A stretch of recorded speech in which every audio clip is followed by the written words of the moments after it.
कहानी हाउसवाइफ।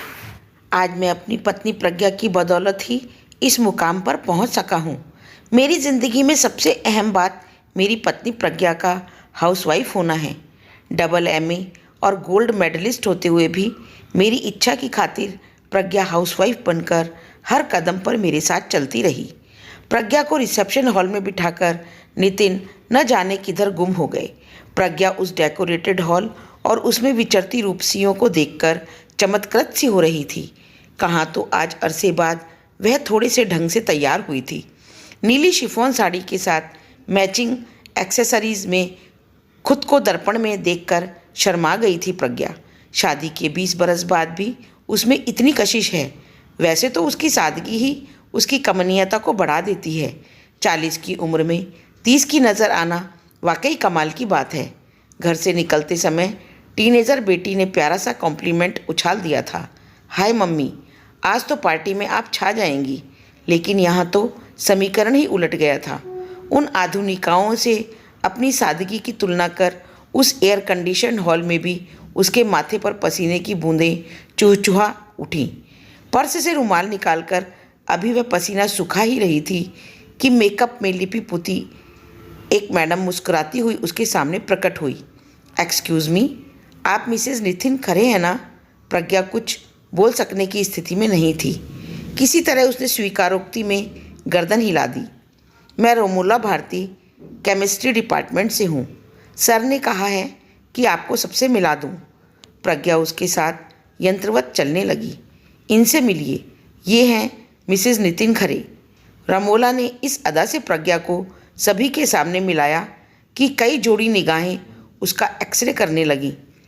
वैसे आप करती क्या हैं? एक खनकदार आवाज़ में उछाले गए प्रश्न के जवाब में प्रज्ञा जबरन मुस्कुराई। मैं हाउसवाइफ हूँ। हाउसवाइफ? ओह, तभी तो इतनी सिंपल हैं।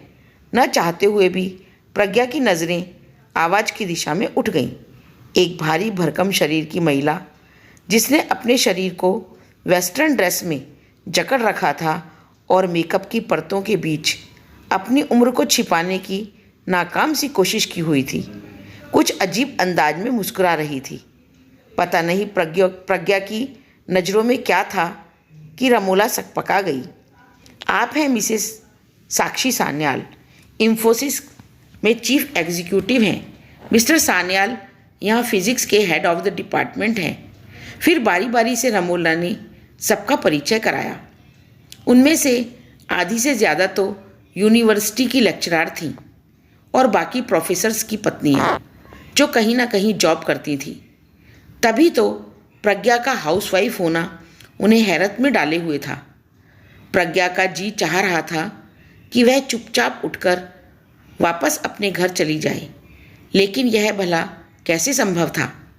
पार्टी तो उसी के पति मिस्टर नितिन खरे के सम्मान में हो रही थी। वेटर कोल्ड ड्रिंक लेकर आया तो उसने बेमन से कोल्ड ड्रिंक ले ली। नितिन के लिखे हिंदी साहित्य का इतिहास को आज कुलपति के हाथों अकादमी पुरस्कार मिलने वाला था और उन्हें रीडर की उपाधि से भी नवाजा जा रहा था। नितिन के लेक्चरार से रीडर बनने तक के सफ़र में प्रज्ञा ने हर पल उनका साथ दिया था। अब वह इन तितलियों को अपने जॉब न करने की क्या सफाई दे। एक तो नितिन का स्वभाव ऐसा है कि वे जब तक घर में रहें प्रज्ञा उनके आसपास होनी चाहिए। दूसरी बात जो खुद प्रज्ञा को गंवारा नहीं थी वह यह कि उसके बच्चे आया के भरोसे पलें।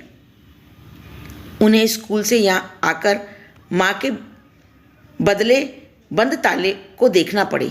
खैर जो भी हो, लेकिन आज प्रज्ञा कुंठित हो गई थी। हाउसवाइफ होना वाकई हीनता का परिचायक है। हाउसवाइफ का अपना कोई वजूद नहीं होता। वैसे कभी कभार प्रज्ञा के मन में अपने हाउसवाइफ होने को लेकर हीन ग्रंथि पलने लगी थी, लेकिन उसने आज जैसा अपमान कभी महसूस नहीं किया था।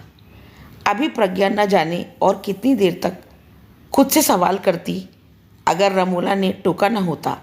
अरे मैम, आप खाली बोतल लेकर बैठी हैं, दूसरी लाकर दूँ? वाकई उसकी कोल्ड ड्रिंक तो कब की समाप्त हो गई थी। वो जबरन मुस्कुराते हुए नो थैंक्स कह उठकर खाली बोतल डस्टबिन के हवाले कर आई। प्रज्ञा की कुंठा उस पर हावी होती जा रही थी।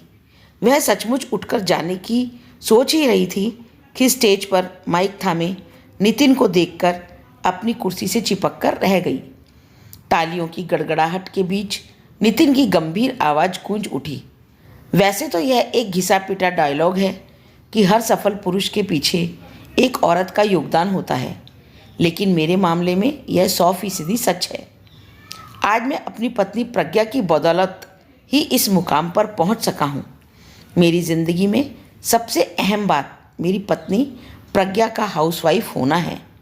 डबल MA और गोल्ड मेडलिस्ट होते हुए भी मेरी इच्छा की खातिर प्रज्ञा हाउसवाइफ बनकर हर कदम पर मेरे साथ चलती रही। प्रज्ञा जैसे नींद से जागी, उसकी कुंठा परत दर परत पिघलने लगी और नितिन का भाषण जारी रहा। तन मन से पूरी तरह समर्पित प्रज्ञा ने मुझे घर बाहर की तमाम जिम्मेदारियों से मुक्त नहीं रखा होता तो मैं इतना बड़ा ग्रंथ नहीं लिख पाता।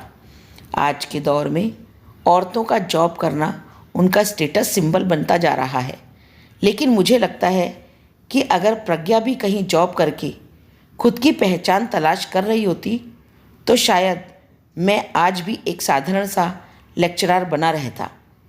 तालियों की गड़गड़ाहट के साथ ही प्रज्ञा की कुंठा पूरी तरह बह गई।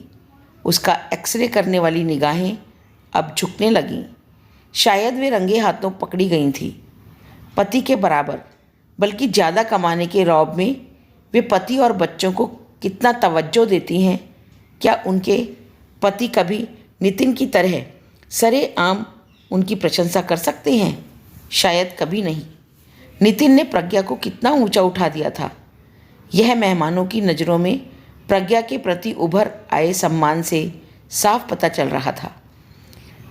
मैं तो यही जानता हूँ कि यह ग्रंथ मैं प्रज्ञा की बदौलत ही पूरा कर सका हूँ, इसलिए इस पुरस्कार की असली हकदार मेरी पत्नी प्रज्ञा है।